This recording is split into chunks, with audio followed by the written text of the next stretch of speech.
So starting us off at number 10 is Phantom Clouds and Darkness. Nebula IRAS 05437 plus 2502 doesn't have a very catchy name. These are NASA experts after all. As we learned from Elon Musk, their naming creativity, even for literal offspring, doesn't go much further than point and pick some numbers and letters. But it does certainly look like it's a surrealist painting, to say the least. I could honestly get lost in the layers, arches, and rolling clouds that create an almost religious image with just how awe-inspiring it is. Staring at it long enough, you may see a phantom rising up from the back of the dust clouds, or an angelic figure at the top of the floating yet mountainous staircase with an arched entryway. NASA and ESA's Hubble Space Telescope took this image in 2010, but scientists are still unsure what causes the bright glowing arc near the center. Maybe it's truly divine. Number 9 is, well, it's hard to find words, but its name is the Gaping Maw. Ew, don't like that personally. Anyways, it's specifically the gaping maw of a sunspot. The sun is an active place with filaments, holes, and flares that are constantly shifting across its face like a pool of liquid magma. That what you see is a close-up look at a very dramatic sunspot as seen by the Big Bear Solar Observatory's telescope in 2010. This gape could be compared to a few things. Maybe the toothy opening of the Sarlacc pit in Star Wars, or if you fired a bullet through a grapefruit like the Mythbusters. I can tell you from my very unfortunate experience that this is also kind of what it's like to look into a puncture wound on the human body and see the tissue inside. No matter what you see, I'm sure it's something uncomfortable enough that you just want me to move on. So I will. Number 8 is Ghostly Hand. I'm not even a Marvel fan, and their franchise is what I thought of when I saw this picture. It's giving Scarlet Witch, or Doctor Strange, or even Morgan Le Fay, which if you've seen the recent video Historic Sorcerers that actually had powers, you'd know is a character of Arthurian legend found in the Marvel Strike Force comic series that Aubrey Plaza will be playing on the big screen. If you haven't seen that video, maybe check it out, and while you're at it, don't forget to subscribe to The Hive. Anyways, this ghostly hand was caused by a pulsar lurking in the center, which, to quote, is a rapidly spinning neutron star which is spewing energy out into the space around it to create complex and intriguing structures, including one that resembles a large cosmic hand, according to NASA, who snapped the picture in 2009 with their Chandra X-ray Observatory. Thanks to the pulsar, a disembodied phantom-like hand looks to be grasping at the void. Calling all the ancient astronauts. Number 7 will be about the thigh bone. As you can imagine, this picture you see on screen caused quite a kerfuffle online after NASA released the image in 2014. Understandably so, because this appears to be a thigh bone smack dab in the middle of Mars. NASA, who's just so tired of us and likely assumed that this would happen, pretty much instantaneously released a statement that no, this is not a human or an alien or whatever's thigh bone. This is apparently just a rock that very conveniently eroded by wind or water to look like that. Because notoriously, there's lots of wind and water on Mars. Literally. Anyways, sorry folks, no alien burial grounds are on Mars if we want to believe the Space People Company. Number 6, we get to check out the Skull Nebula, which to me looks like a circle. I don't know, I'm not very sold, but apparently this bad boy creeps a lot of folks out. The Skull Nebula is a consistent in our galaxy, built up of several stars doing an elaborate orbital dance, in the words of NASA. This particular picture was taken in 2020. What earned it the skull name was obviously its ghastly colors, reminiscent of, well, a flayed human skull. The telescope's view highlights of the nebula's hydrogen in red and oxygen content, which is light blue. Also, if you kind of turn your head to the left like this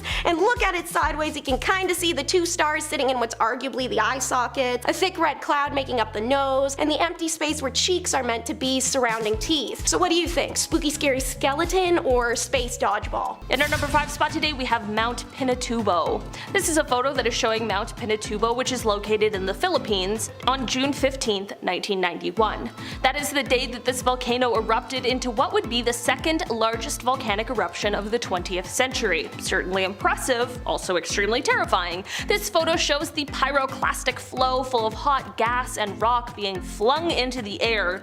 Eruptive activity in the volcano first started on April 2nd of that year, which prompted researchers to set up seismographs in the area. By June, the volcano was having a group of progressively shallower eruptions before, on June 12th, the volcano had its first spectacular eruption, which sent an ash column 19 kilometers up into the atmosphere. After more highly gas-charged magma reached the surface on June 15th, the volcano once again exploded, this time sending the cloud of ash 40 kilometers up into the atmosphere. Volcanic ash and pumice blanketed the surrounding area, and pyroclastic flows filled what were once deep valleys with fresh volcanic deposits. visits. It was truly magnificent and extremely powerful, and this photo shows just that. In our number 4 spot today, we have the Pioneer's Defense. This photo is known as the Pioneer's Defense, and man, does it ever look creepy. This photo comes from 1937 and it was taken by a Russian photographer named Viktor Bulla. This photo takes place in the Leningrad area, which is now known as St. Petersburg, which is the second largest city in Russia. The people in this photo were part of a group that was the 1930s Russian equivalent of our Boy Scouts, and it was called the Young Pioneers. The masks on their faces leave a very eerie feeling, and for a fair reason. These people were doing a military preparation drill, which is the reason for the gas masks. This photo was taken during a time where the country was under the dictatorship of Joseph Stalin, and the residents were constantly unsure of what was going to happen. The country was already seeing death and people were already frightened just a few years before the start of World War II. In our number 3 spot today, we have the lipstick. This is a photo that comes to us from December 10th, 1945. If looking at this image gives you a shudder down your spine, that absolutely makes sense, as it was written by a terrible person known as the Lipstick Killer. This photo is an image of a note he left written on the wall at one of his crime scenes. The photo comes from the apartment of Frances Brown, as just before he wrote this message, he took her life. After this message was left, he ended up taking the life of one other person before he was finally caught by police 6 months later. The message scrawled in the photo reads, quote, "For heaven's sake, catch me before I kill more. I cannot control myself." It is an absolutely chilling note with a horrifying backstory. In our number 2 spot today, we have the acid drum. This photo comes to us from inside the house of another terrible person, the serial killer Jeffrey Dahmer, made very famous recently. This photo was taken from the inside of his home after he was found out and caught by authorities. Before his arrest, he was sadly able to take the lives of 17 different people. Although this photo might look kind of plain, the horrors are plentiful. This shot shows a drum full of acid that was located inside of his home. Probably don't really need to tell you what it was used for. I can't imagine the horrors investigators saw when they entered his home, and even previous to that as they investigated his crimes. Thankfully, Jeffrey was caught, and in 1992 he was sentenced to life in prison, but just 2 years later he was killed by a fellow prison inmate. In our number 1 spot today, we have the Dyatlov Pass incident. If you have never heard of the Dyatlov Pass incident, you better buckle in because it is so terrifying. This photo was taken in February of 1959 as 9 young Soviet hikers sent out to trek through the Ural Mountains. They had set up a camp, and sometime during the night, something happened that made them cut their way out of the tent and all flee the site. Leaving in such a rush, they were of course underdressed for the bitterly cold weather, and 6 of them ended up passing away from hypothermia, which is extremely tragic. The other 3, however, is where this story takes an even more frightening turn. Like I mentioned before, no one knows why they fled the tent in the first place, and the last 3 hikers were found passed away with severe signs of physical trauma that no one agreed on what had caused it. In 2019, the investigation was reopened, and just last year there was a conclusion that a kind of avalanche called a slab avalanche was the cause for these injuries. Before you come at me in the comments, I know that not everyone is convinced that's what happened, and I don't blame you. It's really strange. So, down below in the comments, let me know what you think. Let's solve this mystery once and for all together in the YouTube comments. Regardless of what happened, this whole incident was of course very tragic, but the mystery behind it definitely takes it to a very spooky place. Starting off with S for secrets. Alrighty, so here is from the Polish Constitution Day celebration in Chicago, specifically the one from 1978. On the left there, all washed out and crappy old flash display style, is First Lady Rosalind Carter. The guy shaking her hand, or rather just holding it and staring off camera like a waiter just went by with a tray of warm sausage rolls he wants to really get into, is John Wayne Gacy. And if you're also thinking, yo, what is up with this guy being in so many random famous photos, you're absolutely right, and it's genuinely strange how photographed and out there Gacy was. By the time this was taken, he had already killed over 20 people. Also, when he wasn't side hustling as a clown, he was super active in the government and politics, thus why wearing the S on the lapel. It was given to him by the Secret Service to indicate special security clearance. So the S literally does stand for secrets, both the US government's and his own. Whose secrets are worse though, huh? Anyways, at the bottom of the handshake photo, you can see the handwritten address to John Gacy, best wishes, Rosalind Carter. I've heard beauty is pain, but I haven't heard beauty is the next Saw movie. Check out the Beauty Calibrator. Seeing pictures, you may think it's some sort of Middle Ages torture machine, or as said, literally one of those Saw movie head devices. But surprisingly not. It's another way to point out women's insecurities and find the smallest things possible to make them feel bad over. Meet the Max Factor Beauty Calibration Machine. It is the only one in existence, thank God, and in 1932, the makeup legend Max Factor came up with this ingenious invention combining phrenology, cosmetics, and insecurity gaslighting with pseudoscience analysis of a woman's physical flaws. Max Factor's Beauty Calibrator enabled Hollywood makeup artists to pinpoint where facial corrections needed to be made down to a literal fraction. The machine, also known in the trades as the Beauty Micrometer, revealed that a natural perfect face was a myth. Every single woman was imperfect and needed correction, and this machine could find it by taking precise measures. It would mark spots that needed to be fixed, and then the artist, once the helmet was removed, could correct all the new insecurities with makeup that you didn't have before you put the stupid thing on. Next up is a photo that's all dramatic flair, the death card. Masseria represented an outdated mindset in the mafia world, one that could no longer be reasoned with diplomatically. The same is true of his rival Marandano. The ongoing tit-for-tat killing between the two genuinely wreaked havoc on not only the streets but in the mafia hierarchy itself. Those resistant to change generally don't last long, and meetings of the mafia elite tried to bring around at the end the bloodshed, but Marandano especially consistently manipulated matters to his own advantage. In order to facilitate underworld peace, the consensus turned from diplomacy to the inevitable. One of these guys had to go. The final straw, according to the accountant Nicola Gentile, was when the police informants called Masseria and said knock off the violence. Having an idealism for peace, he actually responded by disarming his men, and they were all pissed. Joe the boss, Masseria, his bodyguards, and Lucky Luciano all met at a seafood restaurant at 3 p.m. on April 15th of 1931. Luciano excuses himself from the card game while that they're playing to visit the bathroom. This is the signal for the hitmen. The bangs could be heard from around the block apparently, as Joe was hit from behind 4 times in the back and 1 in the head. And it's born, the infamous Ace of Spades shot. It added to the cult status of this hit, but many expect that the Ace of Spades card was placed between Masseria's fingers after the hit by a photographer just for the shock factor of the press. Next is a series of photos recovered before they could be lost. Holes in a window. Former LAPD reserve officer turned photographer Merrick Morton was faffing around in the LA Police Department when he comes across a stash of LAPD crime photos ranging in the dates of 1920s all the way to the 1970s. These were cellulose nitrate based film, and the negatives were so decomposed they're deemed fire hazard, but Merrick saw enough of the few stills to know that they'd be an absolute effing gold mine. Working with Phototeca Photo Digitation Service and the US National Film Archive, the photos were given a new life. This collection is NSFW, and there are hundreds. Now spruced up, the macabre photos are mostly crimes, and many of them violent and depicting the bodies or surviving victims' injuries. Obviously, the ones you're seeing on screen as I'm talking are tamer, such as my choice, the one you're seeing now, Holes in the Car Window. Something about it gives me a deep sense of discomfort, thus the choice. The collection contains recognizable crimes and faces too, an unusual photo of Malaya Nurmi dressed as Vampira, pictures of comedian Lenny Bruce's OD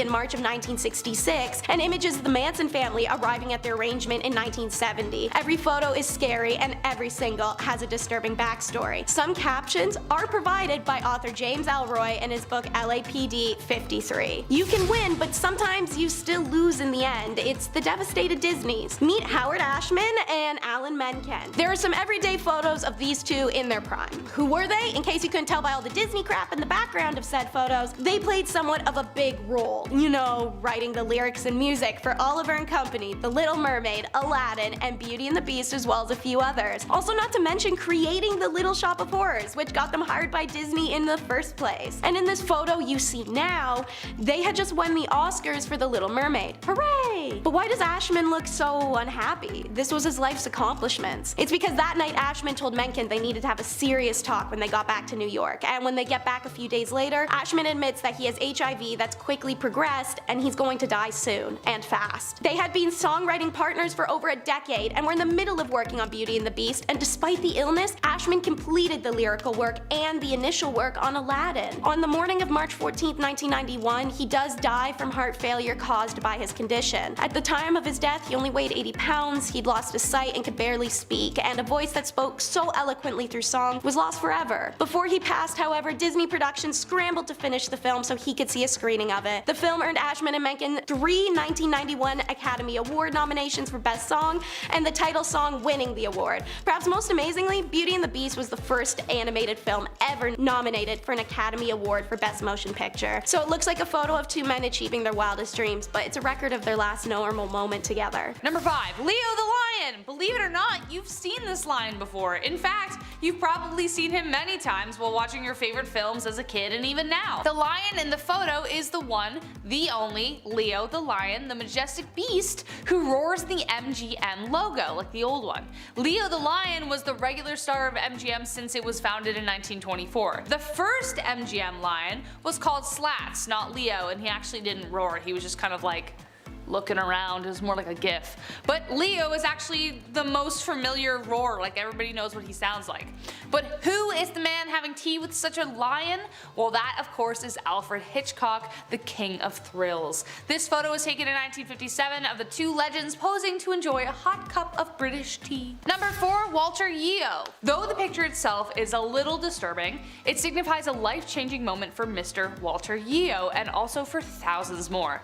This was one of the world's first plastic surgery procedures. Walter Yeo had suffered a dreadful accident while manning the guns on the HMS Warspite during World War I. He lost both his upper and lower eyelids in the event. A year later, however, he met Sir Harold Gillies, who would be considered the father of plastic surgery. His idea was to take skin from another part of Yeo's body and place it over the area in like a mask-like shape, as you can see in the photo. Dr. Gillies then went on to carry out the surgery on 5,000 injured men from June 1917 onward. And thanks to his work, thousands of people have benefited since the years of the war. Yeo himself lived until he was 70 years old. Number 3. The Dinosphere. The car of the future that really never made it there, and we can see why. Every car we have today has 4 wheels, not just one. Some have more than that now, it's getting confusing. But in the 1930s, J.H. Purvis had a vision. He called it the Dinosphere. It was a large wheel with a cabin in the center for the driver and the passenger to sit. Funny enough, it did actually work. Check this out. But did anyone else notice the problem with driving it? Yeah. You have to drive like Ace Ventura with his window open because it broke, you know what I mean, that scene? Exactly. In order to see past the giant wheel spinning in front of you, you have to kind of rubberneck it out to the side. JH made 2 prototypes, one ran on gasoline and the other ran on electricity. He even designed a kind of bus version that could fit more passengers, but it still needed mini stabilizer wheels, so it had like 6 by the end of it. Do I kind of want one though, because it looks fun? Absolutely. Would I want to take it on a road trip across Canada? Absolutely not. Number 2. The Hindenburg Disaster. Based off the title, you already know that this is a picture of the Hindenburg Disaster because I already said it. Spoiler alert. The Hindenburg was the largest dirigible ever built and it was the pride of World War II. Yahtzee, Germany, you know which one I'm talking about. But YouTube gets mad. The first successful airship was constructed in 1852 by Henry Giffard, but the problem was he used hydrogen. This made both French and German designs of the craft susceptible to explosions if something went wrong. Hence, Exhibit A. What you are seeing in the photo is the direct aftermath of a devastating accident. On May 6, 1937, the dirigible touched a mooring mast in Lakehurst, New Jersey, sparking the explosion, which took the lives of 13 passengers and 21 crew members. Something as simple as a small spark from the engine ignited the hydrogen core, and the craft fell 200 feet to the ground in flames. And last but not least, number 1, Spectators. This is the photo taken at the trial of Al Capone. Yeah, it suddenly makes a lot of sense as to why people are covering their faces. When someone says to you 1930s gangster, Al Capone probably jumps into your head. He was deemed public enemy number 1 by the US government for bootlegging and other illegal rackets during Prohibition. The terror the ruthless gangster incited in the city of Chicago is evident by this image. Witnesses and spectators of the trial covered their faces so they wouldn't be recognized by Capone's vengeful accomplices or Capone himself. Behind those fedoras may lie other criminals yet to be unmasked, or civilians scared of a Tommy gun waking them up at night. Either way, you know he must have been one terrifying dude. Authorities did everything they could to catch him, but he would always slip right through their fingers.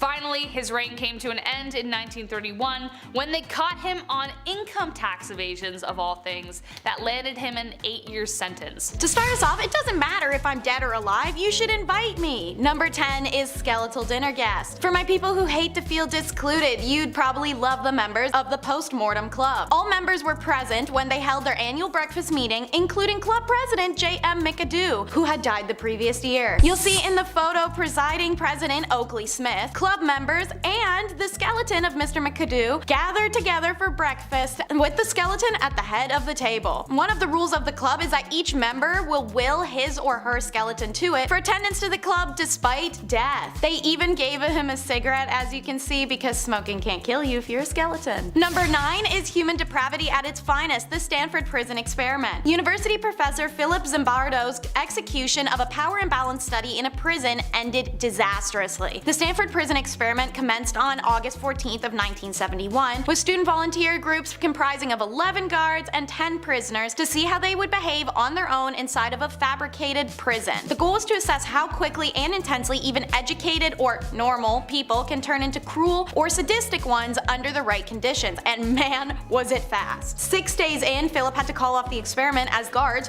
were increasingly abusive to the inmates, spraying them with fire extinguishers, forcing them to clean toilets barehanded, denying them food, or just simply beating on them. The inmates and few guards who were visible minorities faced the worst treatment out of everyone. The study and the eerie photos of it inside left behind a chilling look at what humans are capable of. A killer's plea is number 8. Alright, so obviously someone who takes other people's lives shouldn't get to plead anything, but in the case of the 1946 lipstick killer, their plea wasn't one for freedom or for mercy. At a Chicago crime scene, the perpetrator used lipstick to write on the wall, quote, "For heaven's sake, catch me before I kill, I cannot control myself." This message may actually sound kind of familiar. It's because TV shows including Criminal Minds, Castle, Law and Order, and so many more have actually taken inspiration from this image and its written message for varying episodes. The man who had written this message, William Hirons, gets his wish as he's caught soon after. He was convicted, and at the time of Hirons' death in 2012, he'd been locked up for approximately 66 years, making him the longest serving inmate in the USA. William's message is a reminder that not all those who commit heinous crimes are in their right of mind, and sometimes they have no ability to control their actions. While it's not an excuse, it is an explanation. Number 7 is the sacrifice of Michael Rockefeller. Michael Rockefeller was the son of New York Governor and soon-to-be US Vice President Nelson Rockefeller, and he famously disappeared in Papua New Guinea in 1960s. This photo is of his first trip there. Rockefeller can be seen centered and smiling as indigenous peoples circle and run around him. Michael's known for his travels. He loved to visit the unexplored and untouched areas of society and learn about cultures many considered primitive. He saw the art and beauty in them. This desire for adventure took Rockefeller to the remote reaches of Papua New Guinea in 1961. They arrived near the island of Dutch on November 19th, and even though they were 12 miles from shore, Rockefeller reportedly told anthropologist Renee Wassing, "I think I can make it," and jumped into the water and headed for land and was never seen again. It's believed at first that he drowned, but Rockefeller had done a swim like that to shore actually multiple times. Because he was a member of a super rich American dynasty, there was a massive search. Ships, airplanes, helicopters, everything combed the region for any sign of him. They found nothing. National Geographic reporter Carl Hoffman offered a far more disturbing thesis than drowning in his 2014 book, Savage Harvest. The island Rockefeller swam to was inhabited by the Asmat, an uncontacted and primarily unfriendly indigenous clan. Hoffman claims to have uncovered evidence showing that Rockefeller made it to land, where he was then decapitated by the Asmat people before they ceremonially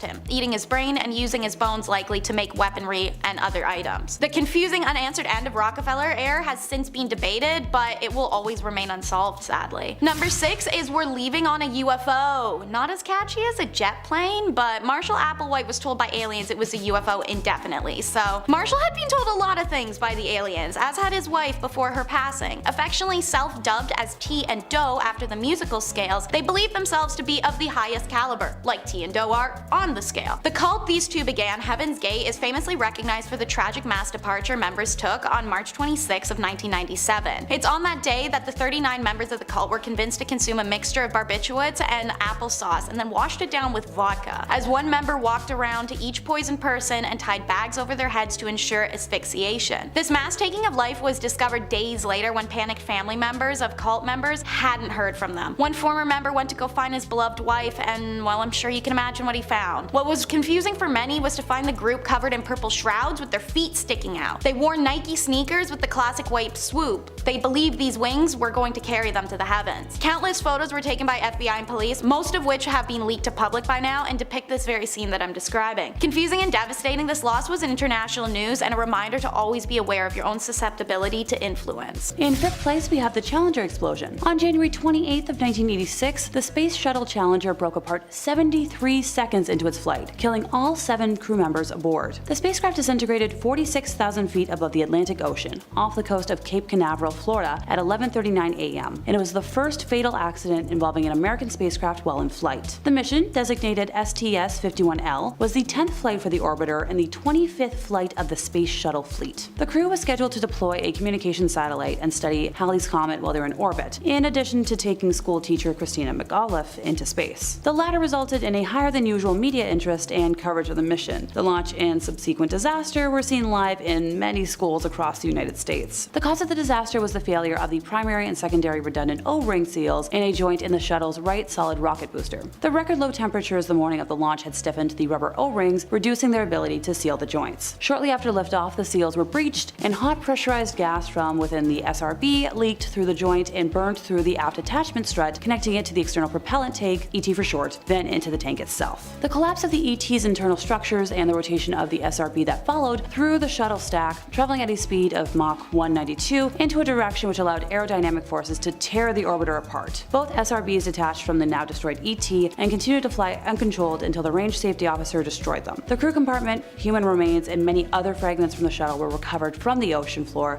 after a 3-month search and recovery operation. The exact timing of the deaths of the crew is unknown, but several crew members are thought to have survived the initial breakup of the spacecraft. The orbiter had no escape system, and the impact of the crew compartment at terminal velocity with the ocean's surface was too violent to be survivable. The disaster resulted in a 32-month hiatus in the space shuttle program. In fourth place, we have death recreations. Honestly, looking at this photo, it looks just like the special effects team for a movie studio or haunted house, just doing their job. But sadly, the reality is much more grim. In 1980, forensic artists were recruited to reconstruct the facial features of 9 unidentified victims so that photos could be released by the media in an attempt to identify them. Oh, pardon me, I got a little ahead of myself. The victims belonged to one John Wayne Gacy, otherwise known as the Killer Clown of Cook County, Illinois between 1972 to 1978. He killed over 33 individuals during his reign of terror inside of his ranch-style house in Norwood Park Township. I could go into details about how he committed his crimes, but I don't feel like scarring anyone today. All you need to know is that he gave magic tricks a very bad name. In third place, we have the room where the Romanov family were killed. The Russian Imperial Romanov family were shot and bayoneted to death by the Bolshevik revolutionaries under Yakov Yurovsky on the orders of the Ural Regional Soviet in Yekaterinburg on the night of the 16th to 17th of July, 1918. Also killed that night were members of the imperial entourage who had accompanied them: court physician Eugene Butkin, lady-in-waiting Anna Demidova, footman Alexei Trupp, and head cook Ivan Kharitonov. The bodies were taken to the Kuptiaki forest, where they were stripped, buried, and with grenades to prevent identification. In second place, we have camp staff taking a day off. Now, to the unknown eye, this is a very innocent picture, and you might be asking why it's so high up on this list. I'm gonna ask y'all to pay close attention to the uniforms that people are wearing. Still not making sense? This photo is of Auschwitz staff enjoying pleasant days off. They look like camp counselors, but their job is, killing people in horrible ways, and they enjoyed it. Most probably took lives not shortly before or after this was taken. Easily the most unsettling photo for me today, since the absolute contrast makes my stomach turn. And in first place, we had the Uruguayan Air Force Flight 571. This picture was taken of a group of survivors of that crash in the Andes. They're all smiling in this photo, but it becomes eerie when you see the human spine to the right of them in the photo. I'll get to it, I promise. On October 13th of 1972, human error caused the plane and the 45 folks on board to crash into the Andes mountain range in Argentina, just shy of the border within Chile. Amid the wreckage of the mangled plane, on a mountain glacier about 80 kilometers east of the planned flight route, 33 passengers were still somehow alive. 5 people didn't survive the first night of below freezing conditions on the mountain in the remote Andes, and a 6th person died within days. Those who were still alive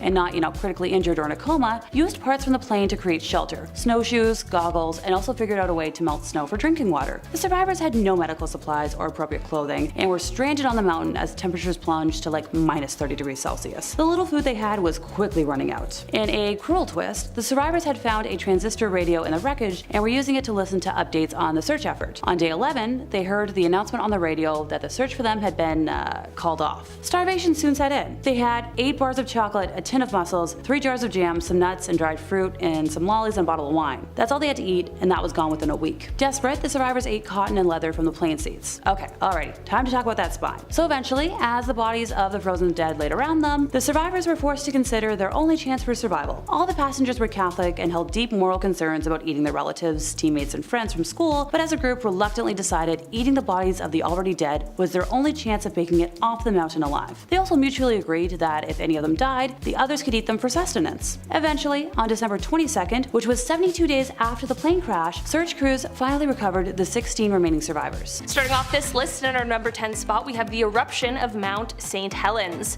Mount Saint Helens is a stratovolcano located in Skamania County, Washington. This volcano is best known for its huge and disastrous eruption on May 18, 1980. This photograph comes from photographer Robert Landsberg, who of course was in the area at the time of the eruption. Before the eruption, he had visited the area in order to photograph and document all of the changes that were happening. On May 18th, he was within a few miles of the volcano when it erupted. Since he unfortunately was located so close to the explosion, he knew he would be unable to escape this disaster, so instead of focusing on the impossible, he focused on taking as many pictures as possible. Robert was obviously incredibly brave and dedicated, but also very smart. After snapping as many photos as he could, including this one, he then secured his camera in his backpack and covered his backpack with his body. He knew he was unlikely to survive, but wanted to make sure that these photos did.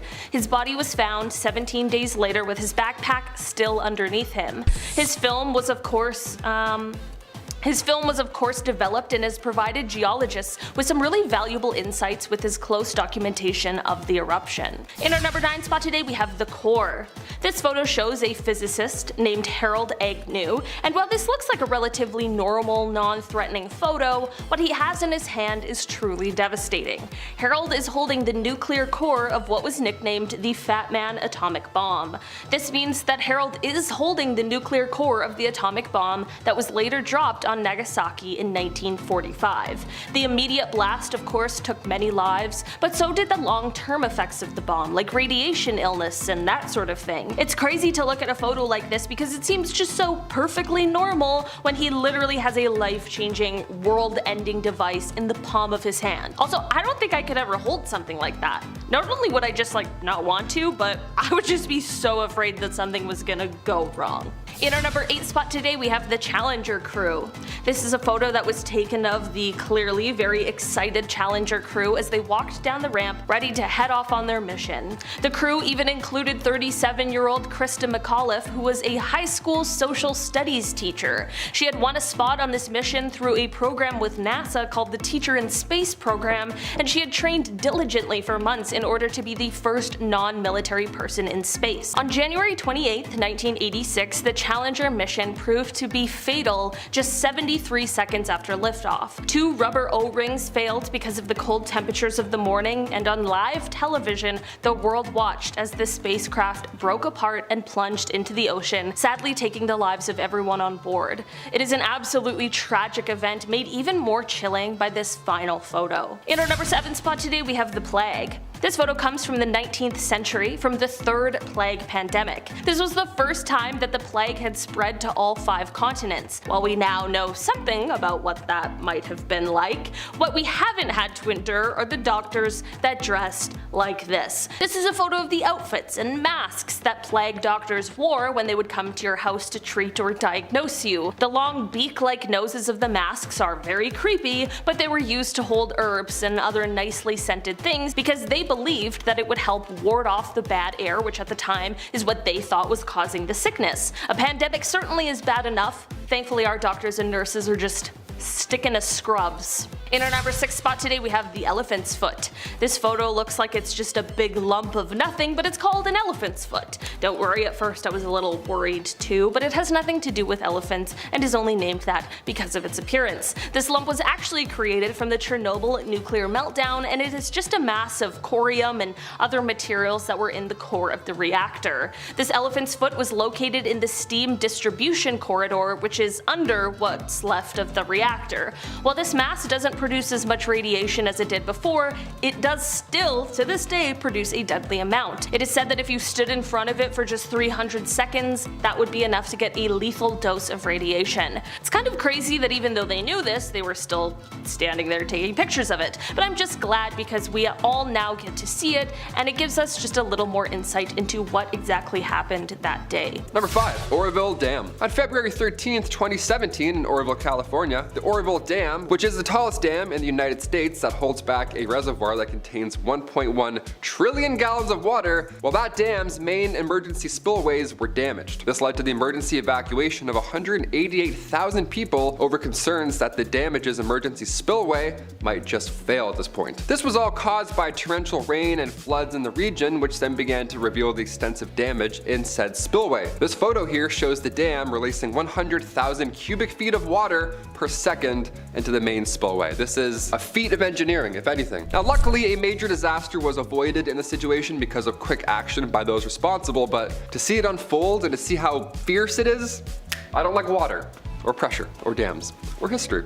Let's move on. Number 4, the lipstick killer. This is a photo that comes to us from December 10th, 1945. Now, if looking at this image gives you a weird shudder or chill down your spine, you got instincts. Nice. You've heard about this in some way, or yeah, you read the title. You know it's some bad stuff coming. This was written by a terrible person known as the lipstick killer. This photo is an image of a note that he left written on the wall at one of his crime scenes. Now, the photo comes from the apartment of Frances Brown, as just before he wrote this message, he, as you would have guessed, took her life, sadly. After this message was left, he ended up taking the life of another person because he was finally caught by police 6 months later. The message, put in the photo, reads, "For heaven's sake, catch me before I kill more. I cannot control myself." Yeah, the lipstick killer wrote that.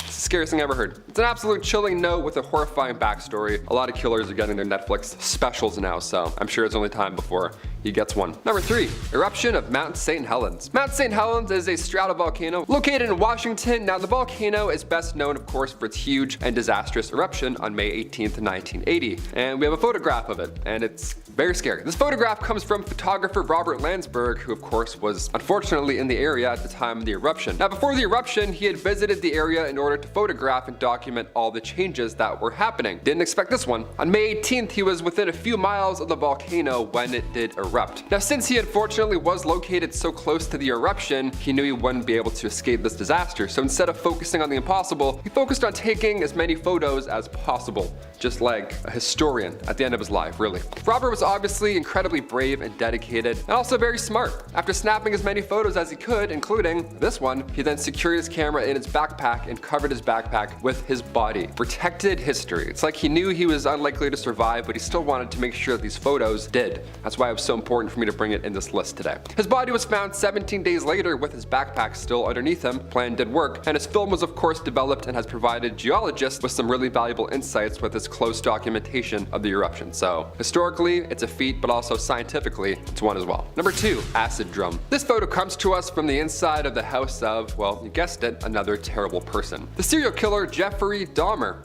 Yeah, we all know him. This photo was taken from the inside of his home right after he was found and caught by authorities. Now, before his arrest, he was sadly able to take the lives of 17 individuals. Now, although this photo may look kind of plain, dare I say, the horrors behind it are plentiful. This shot is simple. It shows a drum full of acid that was located inside of his home. You can only imagine the horrors. I don't need to tell you what this was used for, obviously. And I can't imagine the horrors that investigators saw when they first arrived to his house. Even investigating the crimes is one thing, but to show up and see this, it's too much. Thankfully, Jeffrey was caught, and in 1992, he was sentenced to life in prison, but just 2 years later, he was killed by a fellow prison inmate. Insert Curb Your Enthusiasm music. And finally, number 1, Europe flood. This photo comes to us from the summer of 2022, as people across Western Europe experienced disastrous flooding. Now, after days of heavy raining, it ended up turning rivers that were usually normal and calm into these raging currents that ravaged the streets, and sadly left cars and power lines just being swept away. Homes too, they got engulfed and residents were trapped trapped inside. This photo was taken in Erfstadt, which is just southwest of Cologne,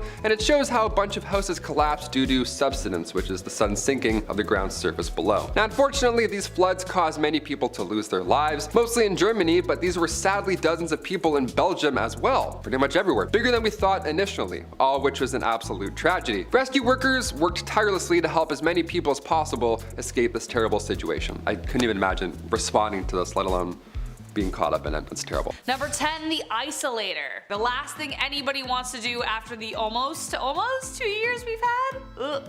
Though this looks like an object perfect for deep sea diving, it was actually built for desk work. Hugo Gernsback was a Luxembourgish American inventor, writer, editor, engineer, designer, businessman, and of course magazine publisher, because why not add one more thing to the list he's really good at. He started a magazine called Science and Invention, which encouraged scientific and amateur experimentation.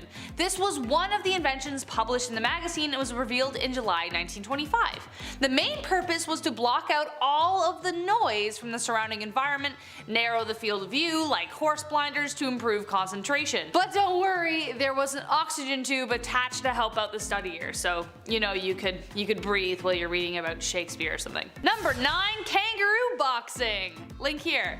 This next one looks pretty self-explanatory, but also it's very confusing at the exact same time. Kangaroo boxing actually became pretty popular in the 1800s. In both Europe and the United States, clowns and professional boxers would square off against marsupials in front of herds of people. It was actually started by a university professor just like as a joke, and then it really caught on. Who they cheered for? One can't be certain. The man in the above photograph was sparring against a kangaroo in Germany in 1924.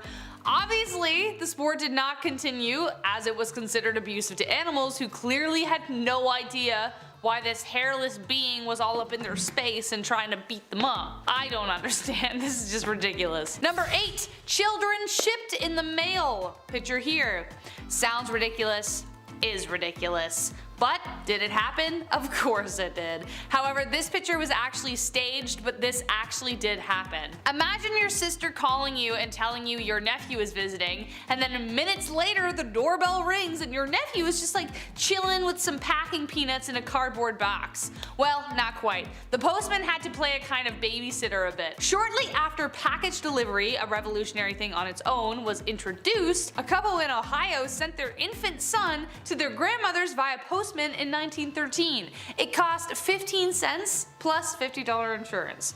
Once this oddball story got out, the trend caught on. Regulations were vague about what you could and could not send via post, so why take a bus when you could take a postman? Rural townships also usually knew their postmen really well, so they'd be like, oh come on Joey, here's 15 cents, take little Timmy to my aunt's, I don't know. So they trusted them, they weren't just passing them off to strangers. However, eventually new regulations came out banning the practice. Finally, because it's just weird. Number 7, mummies for sale. Considering the frenzy that people get into when archaeologists discover a new mummy, you might be surprised to learn that this picture is actually a street merchant selling mummy merchandise of actual mummy. During the Victorian era in the 1800s, Napoleon's conquest opened the gates of Egypt to the Europeans, making mummies a really hot commodity. Like imagine somebody uncovering your aunt and going, ooh, we could sell her. Weird, right? Like 1,000 years from now? They could be purchased from street vendors, just as you see from this photo. The Euro Elite used to even have mummy unwrapping parties, which is exactly as it sounds and not what you would expect people to do with a corpse. But even weirder than that, people actually thought ground up mummies had medicinal properties. It was so popular that it even instigated a counterfeit trade to meet the massive demand for magic mummy ground stuff. What did the counterfeit trade involve? The flesh of beggars instead of mummies. All that behind one picture. Number 6, half and half. This next one actually has a kind of sad story behind it, but paints a very clear picture of the division between Catholics and Protestants, and actually just religion in general. This picture depicts 2 graves in the Netherlands, one belonging to a Protestant and the other a Catholic. In 1842, a 22-year-old Catholic noblewoman fell passionately in love with a 33-year-old commoner, a colonel in the cavalry who was also Protestant, a big no-no. Their marriage was a total scandal, but they said screw you to their peers years and stayed together for 40 years. The woman's husband died in 1880, and to forever unite them, she built a grave that would forever keep them together even though they were apart by a wall. The old cemetery was strictly divided into Catholic, Protestant, and Jewish sections, so these two monuments were built so they could forever be together. Does anybody have a tissue?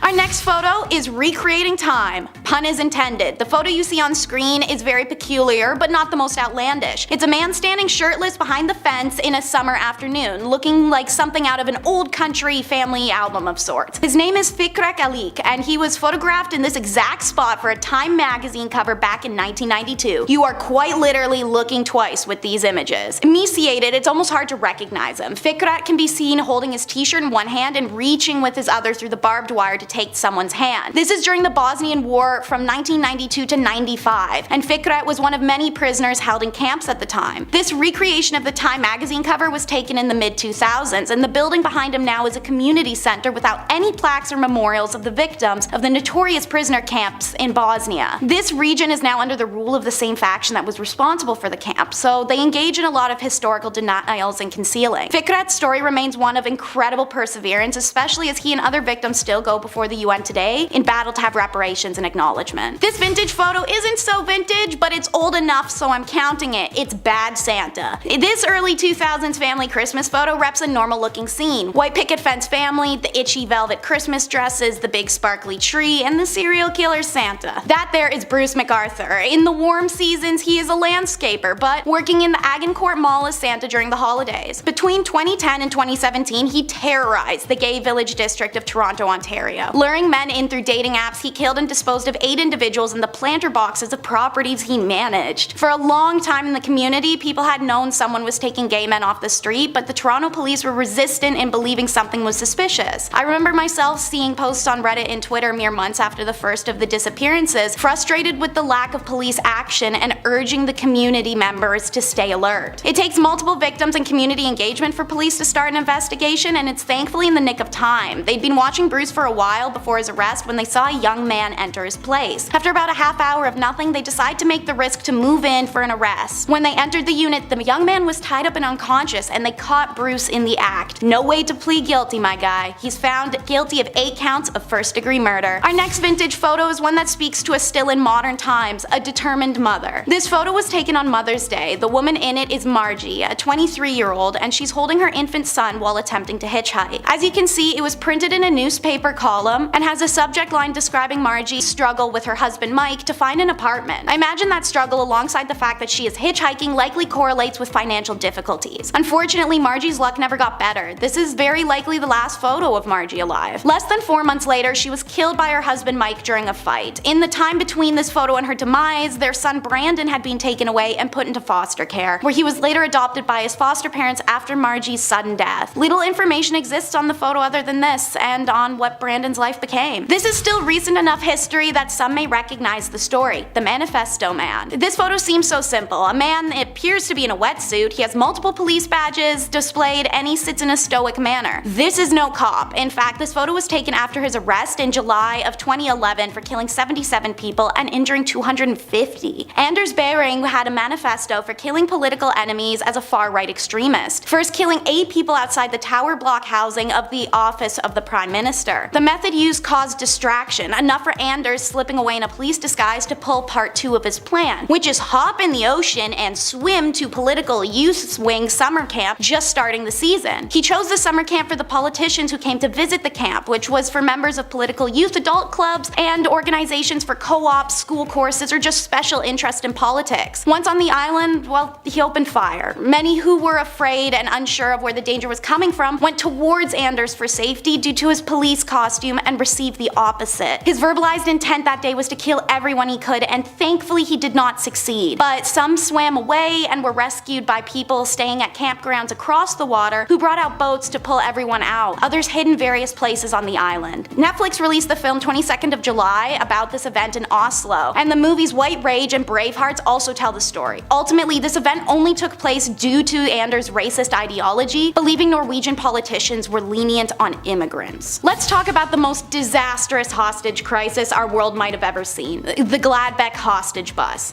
The 1988 crisis in Gladbeck, Germany was the kind of disaster you don't see often. In this photo, you'll see a robber left and a hostage right, taken on the last day of the situation. Day 1, 2 dudes rob a bank and take some hostages. They demand a getaway car and took 2 hostages and then stopped for one of the robber's sisters casually on the way as reporters follow. Day 2, the same robbers hijack a bus with 32 passengers. Whilst holding out in the bus, they allow reporters some entry to interview them. One robber even came outside the bus for an interview like an MTV Cribs situation but with hostages. The robbers state that their stance is that they don't care what happens because they'd simply take their own lives anyway if it all went wrong. Obviously this is a sign for police to maybe, I don't know, handle with a lot of caution. And like tossing stones at glass houses, caution was non-existent. When the robbers take off in the bus, once again followed by police and reporters just doing nothing, the robber's sister is arrested by police at the first gas station they stop at. Her arrest causes the robbers to lash out and kill a hostage, so the police release her and go back to doing nothing. After this, the road trip crosses jurisdictions into Netherlands. The Dutch police are now involved, and they demand the release of any young hostages on board with the promise of a BMW in return. The robbers took 2 hostages with them in the BMW and drove back to Germany. Later on, they were surrounded by a lot of media reporters who took a lot of pictures of the scene, which can be found in Google. That is where our photo of the hostage and the robber was taken. Finally, the German police, after days of this, make a move that isn't just following the robbers like a lost puppy. They rammed the hostage car, causing a crash. One of the hostages flees off the highway as police and robbers engage their firearms. The woman in our photo, Silke Bischoff, is sadly caught in the crossfire. The driving robber said later in an interview that the bullets came from a policeman, but the German police denies that and says that the bullets came from the robbers and hit the hostage. No matter what, the one thing I can say about this whole story is what the f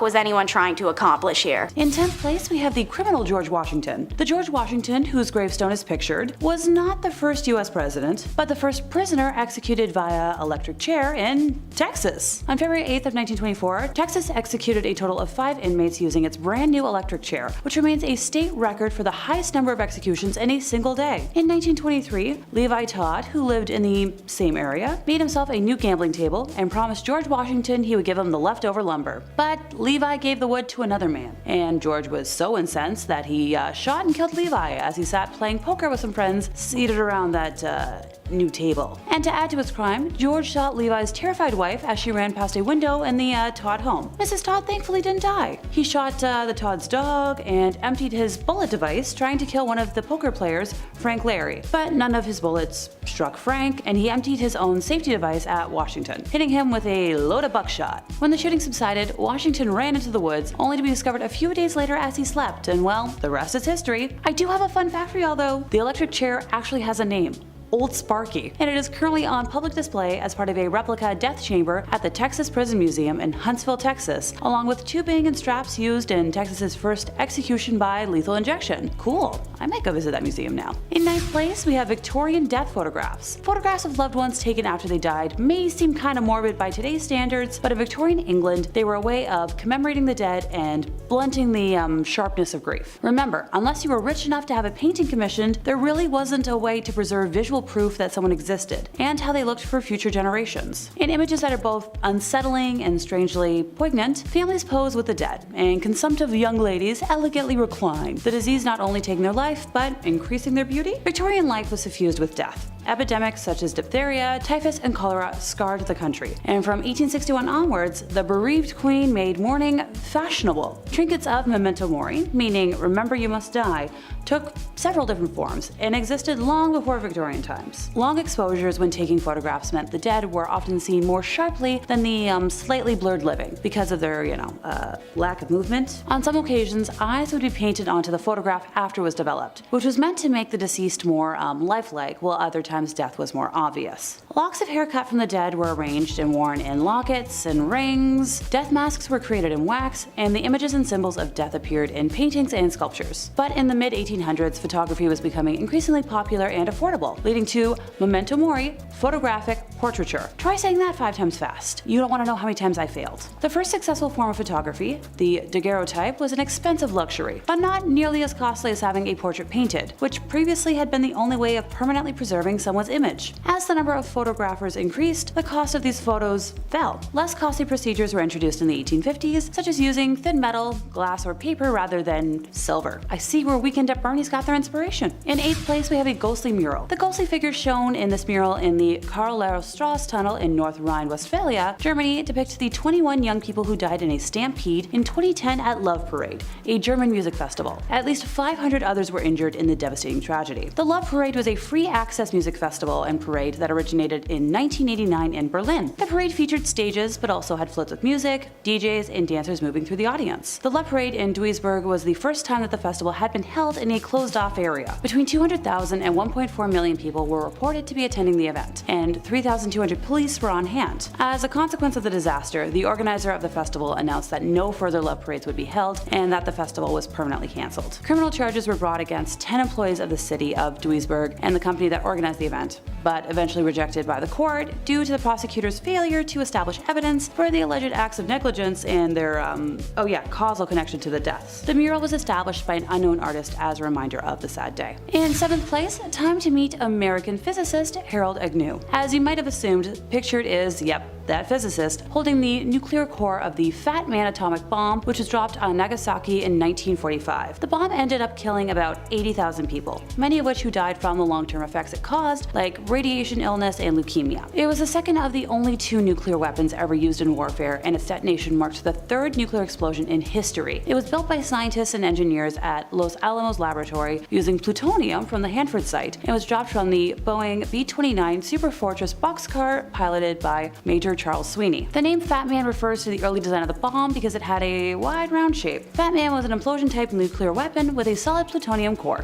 In 6th place, we have Karl Wallenda. Karl Wallenda was a German-American high-wire artist and the founder of the Flying Wallendas, a daredevil circus troupe whose members performed dangerous stunts far above the ground, often without a safety net, and still perform to this day. The photo that stayed with me was from a triumphant moment in 1978, just after he crossed the Tower Bridge in London by, tightrope. Later that year, at the age of 73, Karl attempted a walk between the 2 towers of the 10-story Condado Plaza Hotel in San Juan, Puerto Rico, on a wire stretched 121 feet above the pavement. As a result of high winds and an improperly secured wire, he lost his balance and fell during the attempt, and it was caught entirely on camera. Speaking of the Flying Wallendas troupe, as I mentioned before, they still perform to this day, with Karl's great-grandson Nick Wallenda breaking world records and performing feats that make my stomach turn. Number 5.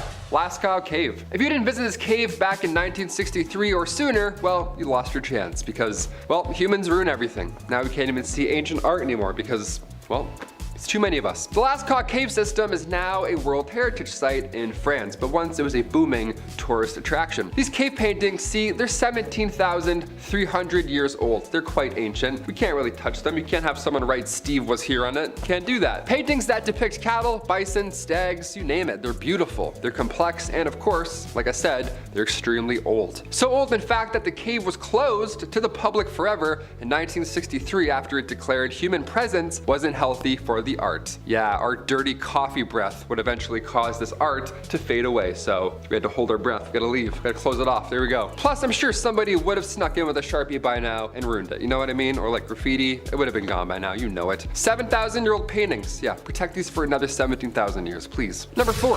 Cersei Island. Another fun island. Another weird story. Here we go. When it comes to new things in life, it's pretty rare that we get a new island, right? Especially on our planet when we're losing things and melting. How lucky are we? Sure. We're even luckier that Disney didn't build a resort here first, because now scientists, they get a chance to study what an island looks like without human interaction. That's a fun little project to focus on in the future. That's cool. It's pretty cool. It's weird and scary, but it's cool, I guess. Yeah, kind of nervous. I don't know. Cersei Island in Iceland, as of right now, it's only open to a few scientists and geologists. Everybody else, beat it. Go find your own island. Get out of here. It was born from a volcanic eruption back in 1963, and scientists, they have one rule on this island. Don't talk about Fight Club. And the second rule is no seeds. Yeah, no life, no chance at life at all. Choose something else, anything else, please. One guy accidentally pooped out a tomato seed and he almost ruined the whole operation. Guy almost ruined his entire plan. What a stressful job. It's so eerie to see the oldest human history and then immediately after see a new island where humans are forbidden. It's like, we're not allowed to go and be places anymore. I'm kind of,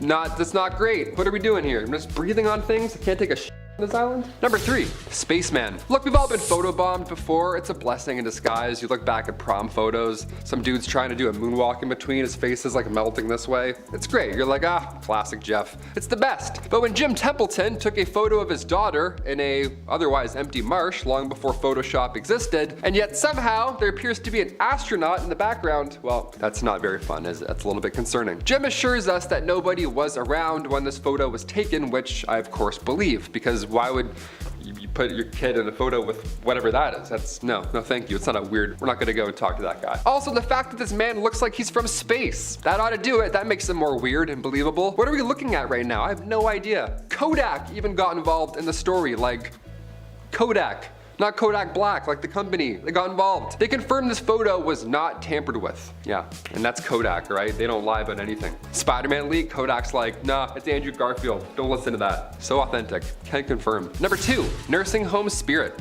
This photo was taken from a nursing home resident the same night that another resident had passed away, which is an odd thing to do. Just set up a camera thing right after, like, just in case, maybe we'll catch one. Well, they did. This was back in 2015, and that night they heard a door open and close, but there were no visitors allowed at the time. So, some Kodak was coming into the picture at this point. So now there's a great amount of people who think that this image is one of 2 things. It's either the spirit of the resident that passed away, or it's the Grim Reaper. Yeah, the door opening and closing. People think that was the Grim Reaper coming in and then leaving, which is so scary. How long was he in there? Was it like 46 seconds, 4 minutes? How long does this guy operate? Is he quick? Is it like bussing tables? Is he just like, all right, let's do this? Is he like Santa Claus? I feel like he's like Santa Claus. A few comments were also saying that it's comforting, this photo, to know that in the end you aren't alone, and that you have someone assisting you to the afterlife. No, I'm good. I'd rather die alone than have whatever that is break into my home and closing open doors. I'm good. And finally, number 1, the Battle of Los Angeles, or lack thereof. We'll see. I don't know. This is a weird one. Of course, we have to end on one of the most unspeakable battles, photos, whatever you want to call it, of all time. The Battle of Los Angeles, otherwise known as the Great Los Angeles Air Raid,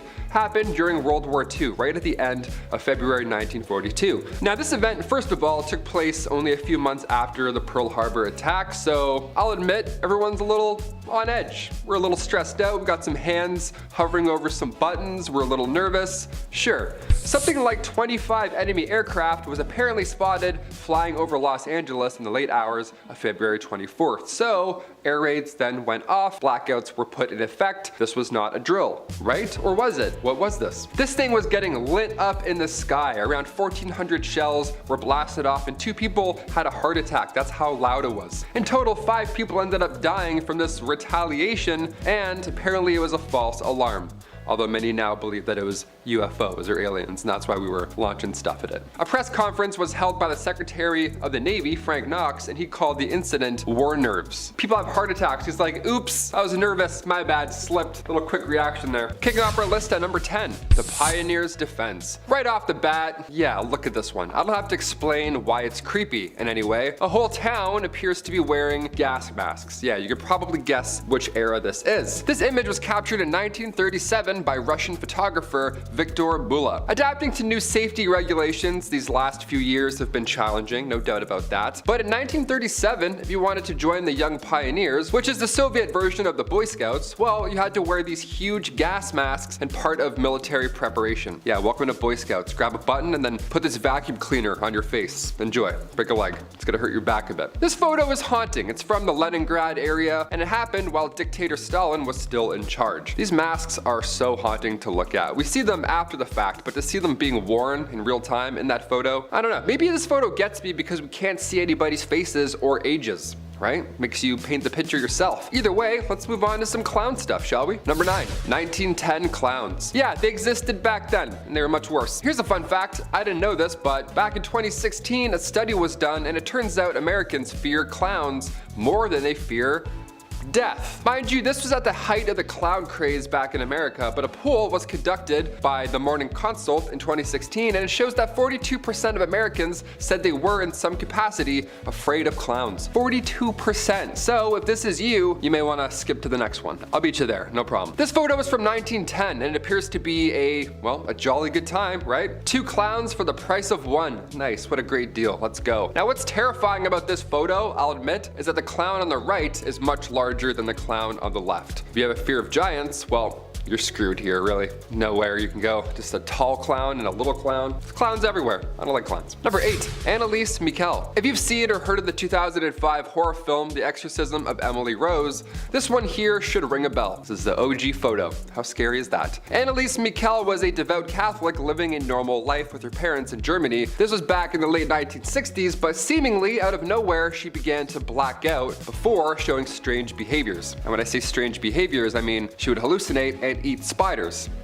Stuff like that. Yeah, it was pretty scary. It was also extremely unhealthy, but ultimately Anneliese claimed to be possessed by the devil, and her parents soon had to agree. Cut to 67 exorcisms later, Anneliese sadly died of malnutrition at age 23 in 1976. And like I mentioned at the start of this point, her story was so widely known and shocking that it eventually inspired the 2005 horror film, The Exorcism of Emily Rose, which I have seen, and it is very scary. All real. Turns out. Sleep in fear. Number 7, the fire. This is a photo that comes to us from 2003. Not quite vintage, but still old enough. I'm 28. Yeah, where's time going? I don't know. This one came from the Station nightclub back in Rhode Island, and it shows the band Great White as they perform. Now, while this may seem like just a regular photo that somebody took on their Motorola Razr, what ensued shortly after this photo was taken is absolutely horrifying and tragic. Basically, as the band performed, there were some pyrotechnics that were set off, and they were meant to be a spectacular display, but they only ended up coming out as a disaster. See, the fireworks ended up setting all of the flammable acoustic foam in the walls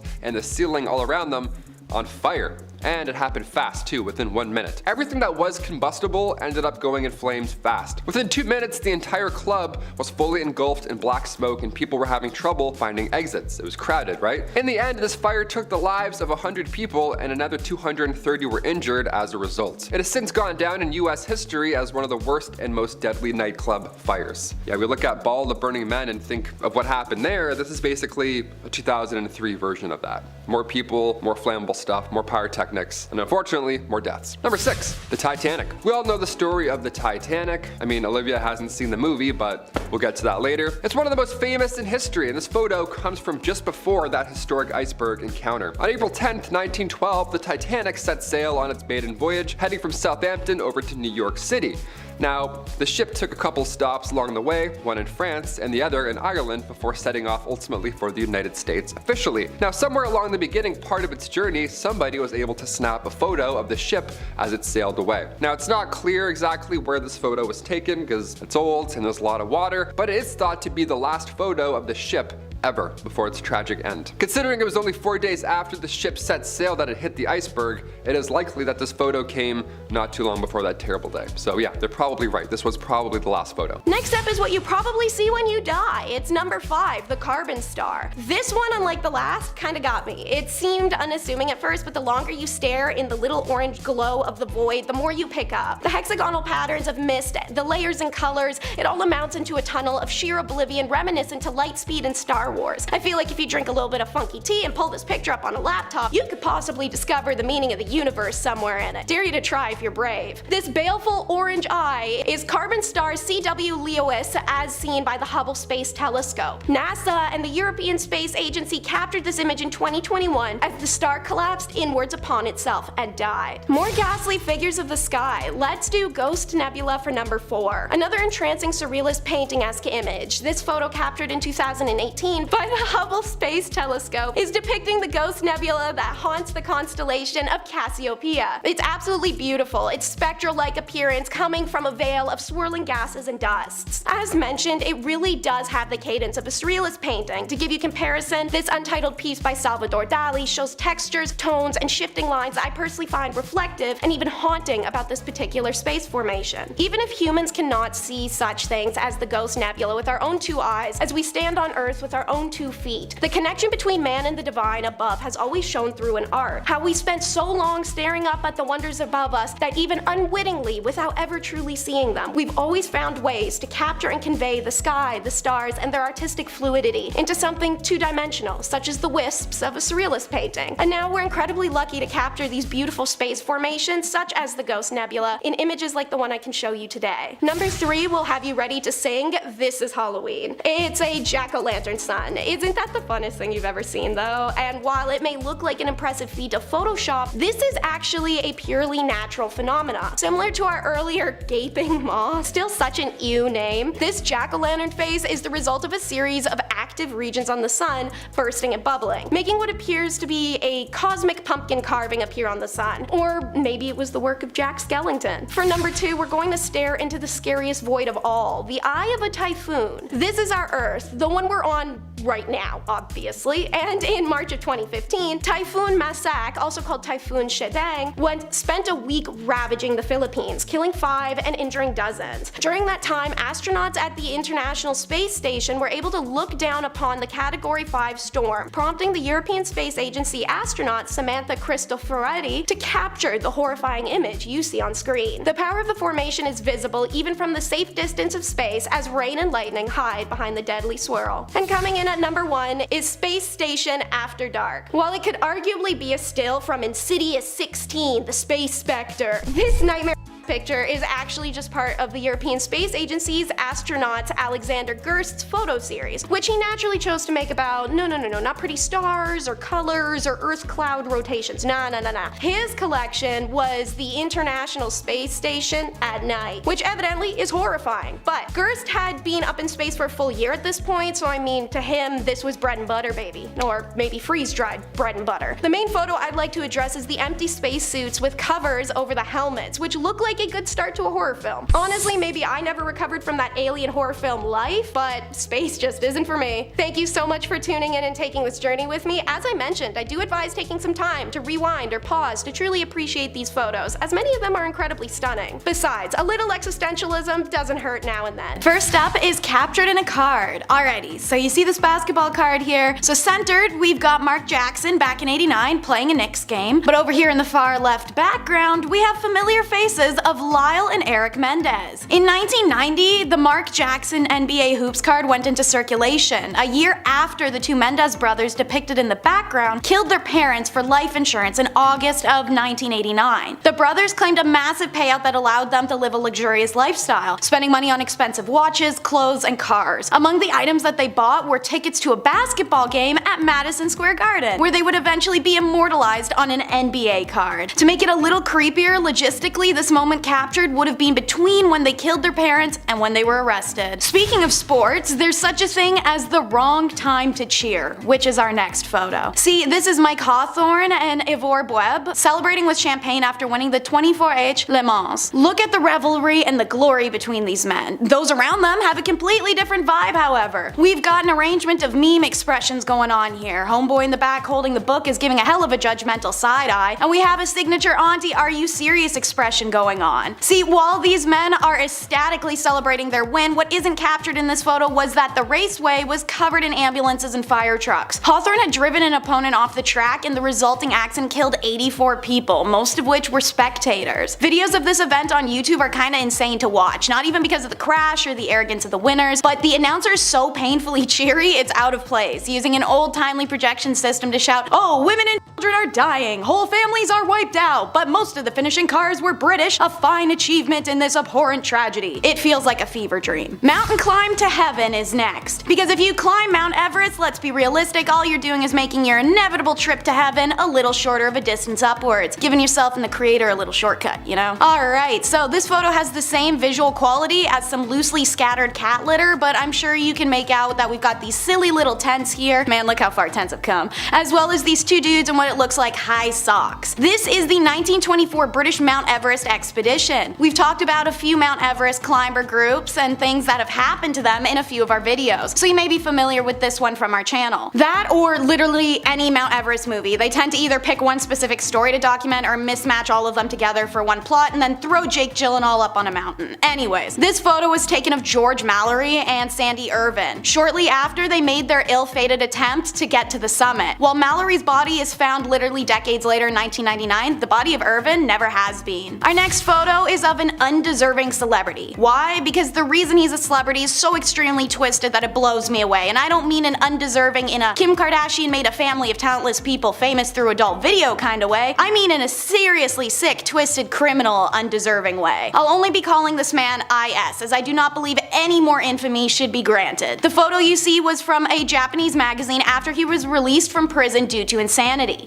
IS killed Dutch-born Renee Harveld, and the two were studying in Sorbonne, Paris. He chose to do this because of her health and her beauty characteristics that he felt he lacked. IS considered himself weak, ugly, and small, and claimed he wanted to absorb her energy through, well, he had her body for 3 days. I'll simply let you piece together what I mean when I say that he had a considerable amount of this body missing and a very interesting fridge contents. But like I said, he was released, so how can you kill someone whilst on a student visa, desecrate remains, and then also do some pretty horrific acts posthumously? He is from a very wealthy Japanese family, and they somehow managed to get him released. Also, they paid the victim's parents a huge sum of money for the loss. That's the world we live in. After his release, he was frequently on talk shows, reviewed restaurants for magazines, and appeared in horror films. He even wrote a book on the murder of Renee. This next photo shows us you never know what could be just a reach away. This photo looks relatively normal. Now obviously it's not gonna be, it's on this list, and the fact that it's titled about reaching out to something, well, Sarah Funk, who you see here on the waterline, is a YouTube vlogger who's on a trip to Cyprus's Red Lake. And you can see her literally like 2 feet away from a suitcase lodged in the waterbed. It's 2 years after this photo's taken in 2019 that the drifting suitcase is retrieved and opened to reveal the corpse of a girl. She is one of 7 known victims of serial killer Nikos Mexata, whose signature was doing body dumps in suitcases. It's believed the reason this case was retrieved in the first place was due to previous sightings of it in the water once other victims of Nikos had started to be found and identified at the same time period. Sarah Funk has since commented on what it's like to know that she was so close to a body without being aware. I thought it was a log at the time, but in retrospect, I realized it wasn't. This is a completely fair explanation. As you can see from that picture, the case was incredibly dirty and hard to identify even as a briefcase. This man is the first recorded serial killer on the island of Cyprus and is currently serving 7 life sentences in central prison. Oh look, it's the D-Bags day off. Camp staff, check out this jolly-go-lucky group. They got the day off of work because the weather was nice for the first time in a long time. During the wartime, that must have been awesome, especially being young. Finally shirk responsibility, maybe go get a pint, have a picnic, hang out with each other, maybe get a little frisky, lavishing in the sun. I'm done looking at them. In fact, I'm sick by having to look at them. When that group of people is gonna have lighted and silly summer fun on a day off, they're going back to their jobs at the camps of World War II to do exactly what you're thinking they would be doing for work when I say they work at the camps of World War II. And they enjoyed it. This wasn't one of those mandatory war jobs or excuses you can make up for following orders. These young adults, who may as well be the grandmothers, grandfathers, or great-grandma or pa of people even watching, chose to do this job and actively enjoyed it. So this is a good reminder it's not that far in the past, and these people most likely took lives shortly before or after this photo was taken.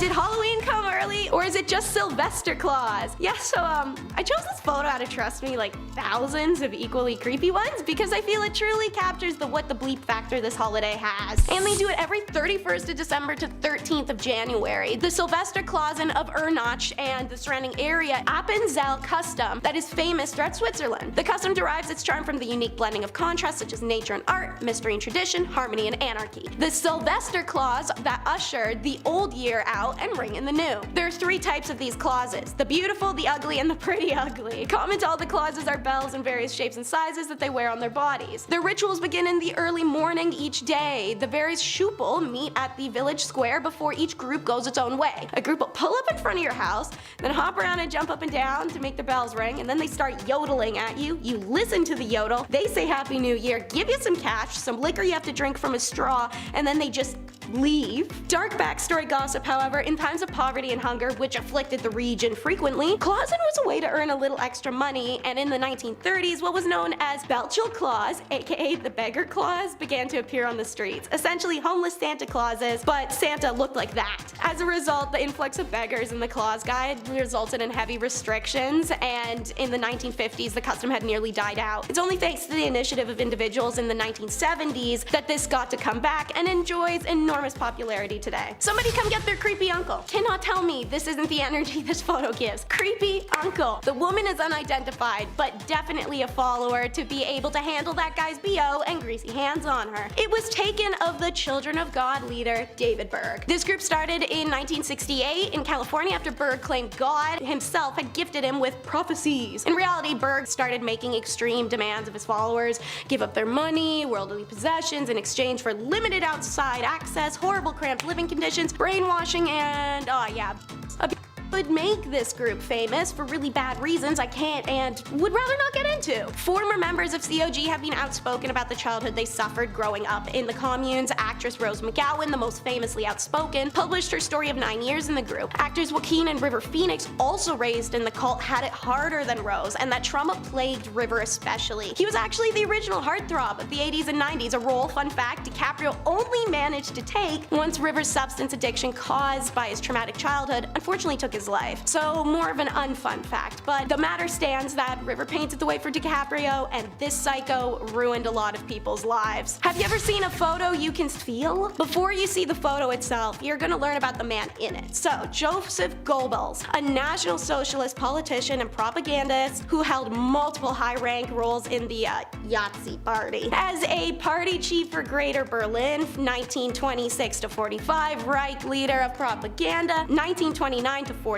and in 1933, the push-broom mustache twit appointed Joseph the Minister for Propaganda and Public Enlightenment. He was a devout, unbridled through and through bigot, a tireless agitator, and the propaganda this man designed, wrote, and funded had shipped through dozens of countries and shaped the perspective of Jews in a way that can actually never be undone. It's this propaganda many people still cite when asked for factual basis or logical argument as what Jews had done oh so wrong. It's Joseph who orders the mass burning of literature, who sentenced thousands to death, and who made up lies to ensure hatred, a hatred that still stands today. And I want you guys to see how he looked at them. So here is the photo, finally. This is a picture of Joseph Goebbels taken only seconds after he found out the photographer was Jewish. In this photo, you can feel it, and it's effing terrifying. And now, the last photo is from El Monte, 6 May. That's the date written on this photo from the LAPD Collective, and it's the only other photo from said collection I chose to put on this list aside from the holes in the car window. As follows is the photo and James Elroy's written description of it. This is a detective modeling a mask worn by Baxter Shorter's crew. Shorter was in a gaggle with Emmett Perkins, Jack Santos, and Barbara Graham. The three of them then killed an old woman named Mabel Monahan on 9 March 1953. Shorter was appalled by his gaggle's violence. He ratted the others out, and Santo and Perkins kidnapped him in front of his pad on Bunker Hill, took him to the mountains, and killed him. Shorter had a sister that lived in El Monte, and they were hunting through it for evidence. This mask was in her pad.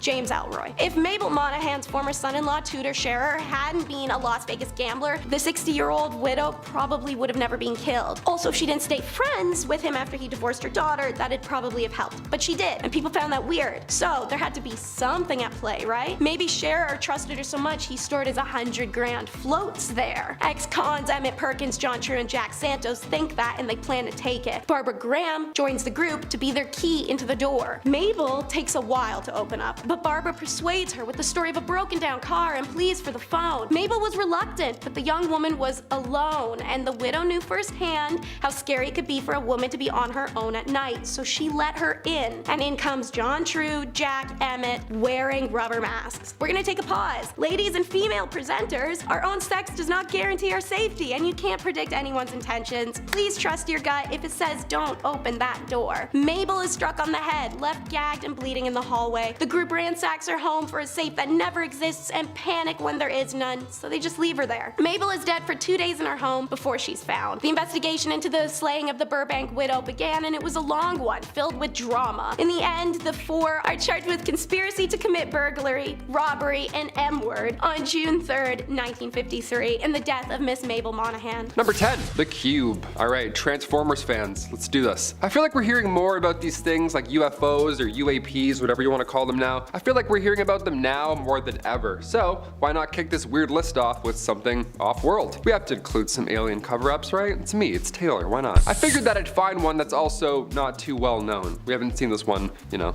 on YouTube all the time. Not too long ago, this spinning cube-looking craft or drone or something, it was spotted over Missouri, just lurking in the same spot, just hovering, and then it would zoom off. Folks could see it with their naked eye on the ground. It was also pretty obvious. It was eye-grabbing, it was shiny in the sky. Only a couple hours later, it was seen again, but this time it was 700 miles away. This time it was 44-year-old Matthew Jandeka. He was minding his own business, hanging out on the porch, just doing his, you know, Sunday stuff, when this cube, again, this floaty cube, caught his attention. It was a sunny day, the light reflecting off the cube caught his eye, but then a day later, another guy, 30-year-old Justin Johnson, he saw the same thing, but this time he saw it while he was driving home, which is also pretty distracting. The light and the reflections also caught his eye. He says, "At first I thought maybe it was a balloon, but the movements were too odd." In a world full of deepfakes, I mean, do we believe this account? Is this real? Lately everyone's talking about how these UFOs are spheres, so maybe this video is that of a sphere, not a cube. That's cool. I love teaching geometric shapes via alien aircraft. I'm like, this is a triangle. We saw this one in the Navy, and we saw this cube in the sky. Number 9, Amityville photo. Okay, we'll go less UFOs, more ghosts. One M. Night Shyamalan theme to the other. Here we go. This photo was taken inside the actual Amityville house back in 1976. It's a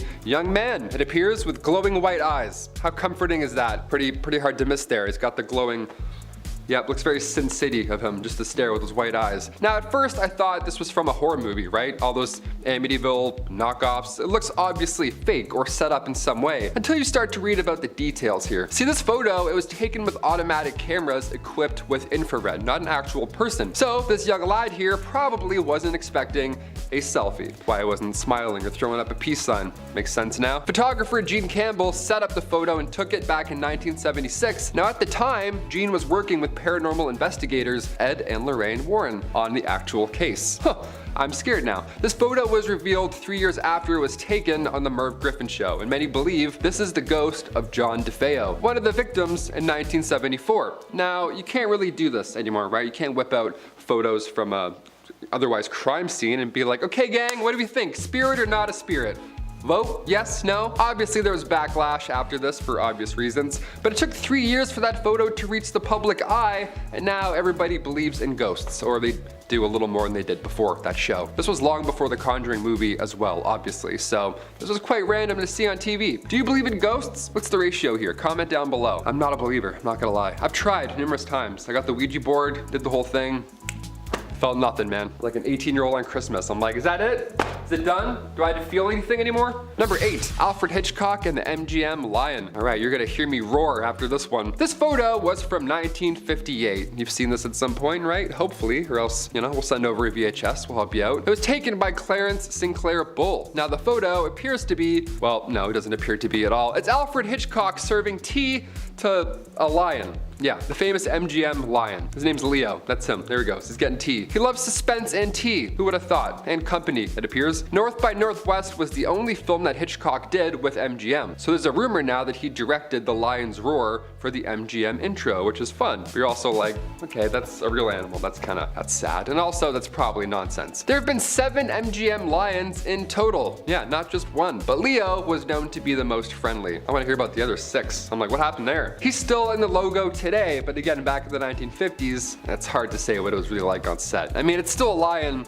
being held down for a photo, so probably wasn't a friendly vibe for that fella. Number 7, Gloria Steinem. Oh, here we go, a scandalous one. Back in 1963, the Playboy Club in New York City was booming. It was one of Hugh Hefner's greatest accomplishments at the time. This club was the talk of the town. That is until Gloria Steinem came in and started reporting some stuff. Gloria was a feminist writer. She's an icon. She created Miss Magazine back in 1972, but her career began much earlier, around the 60s. See, she got a job as one of these Playboy bunnies, you know, must be a comfortable getup, and she worked at the club undercover, secretly taking note on how this key holders only establishment was operating, right? Cool, what's going on here? What's the big scoop here? The staff were these young women, these beautiful young women, these bunnies. They had to wear the black bodysuits, the puffy white tails, the whole getup, and at age 28, Gloria worked undercover there for 3 weeks straight. And the piece she released after, appropriately titled A Bunny's Tale, great title, by the way, she nailed that one. It got so much attention that it kickstarted her freelance career and also made her a feminist icon. This photo of Gloria undercover shows you the comfortable work outfits she had to endure just to get the story out. Yeah, doesn't look like she had her non-slips on there. That's a write-up in my books. In a collection of her writings, Gloria reflects on the undercover piece, saying that it now has outlived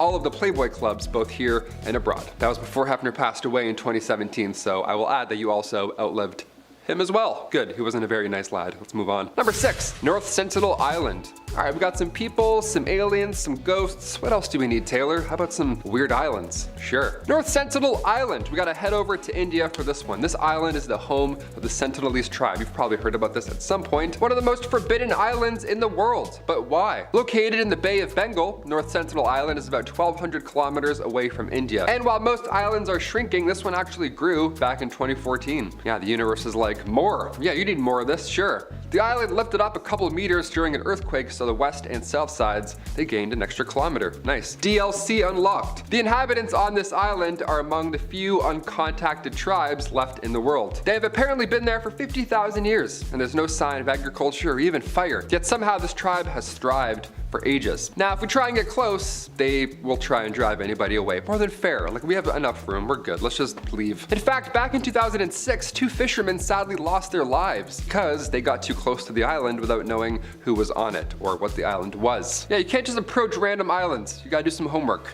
That's why I'm here. Number 5 is the frozen man of Mount Everest. And yeah, I get it. We all know that there's tons of frozen bodies along Mount Everest, but that's not what I'm actually talking about this time. The photo you'll see is of mountain climber Beck Weathers, who in May of 1996 attempted to complete the final leg of the ascent on Everest. Despite how short the distance was, the journey caught up to Beck, and he came down with a case of snow blindness during an intense blizzard that had a wind chill of 100 degrees below zero, and he fell into a hypothermic coma. Initially, I thought I was in a dream, Weathers later recalled. Then I saw how badly frozen my right hand was, and that helped bring me around to reality. Beck was left for dead, first by his exhibition, and then the second time by a rescue crew doctor who believed him beyond saving. So it's only by miracle that Beck manages to break a hypothermic coma, turn around, and walk back to base camp. When he reaches camp, Beck is airlifted immediately as frostbite set in on his nose and hands, both of which are later amputated. This moment is caught in photograph and shows the frozen hand, and Beck visibly unconscious, being carried in a red sleeping bag. This ascent to Everest is remembered as the 1996 Mount Everest Disaster and is famously covered in John Krakauer's book Thin Air and its 1997 adaptation, as well as films Everest and Everest 2015. So, by the way, they prematurely told Beck's wife and family he had passed away. Can you imagine that emotional roller coaster? Number 4 is the Maori trophy heads. The native Maori of New Zealand had a cultural practice of preserving severed heads of enemies for trophy and warning purposes. They are called mokomokai, and these heads were processed by first, of course, getting chopped off, but then boiled, smoked, and sun-dried. The Maori would then coat them in shark oil to prevent cracking and peeling before mounting them. When British colonizers invaded the land during the 1840s, the Maori heads were one of the famously pillaged artifacts and treasures of the colonial era. Major General Horatio Gordon-Robley was in service for the British Army when they were invading and pillaging New Zealand in the 1960s. He was particularly enthralled by the Maori heads, and the absolute piece of you-know-what actually stole 35 of them for his own collection. You can see him in this photo, sitting at the base of a wall with Maori IRA heads mounted upon it. Naturally, like most of what was stolen by British colonialists for the crown and or for themselves, these items were never returned to their rightful peoples and instead earned profit in British museums or collect dust in storerooms. Since the 1970s, New Zealand has had a strong record of requesting those remains back from overseas. The first major international reparation of a toy moko happened in 1985, and in 2003, New Zealand created its first government-funded international reparations program. It's now seen the return of 800 Maori and Moriori remains. Number 3 is the Ruhr cannibal demonstration, an image caught by police officers as the Ruhr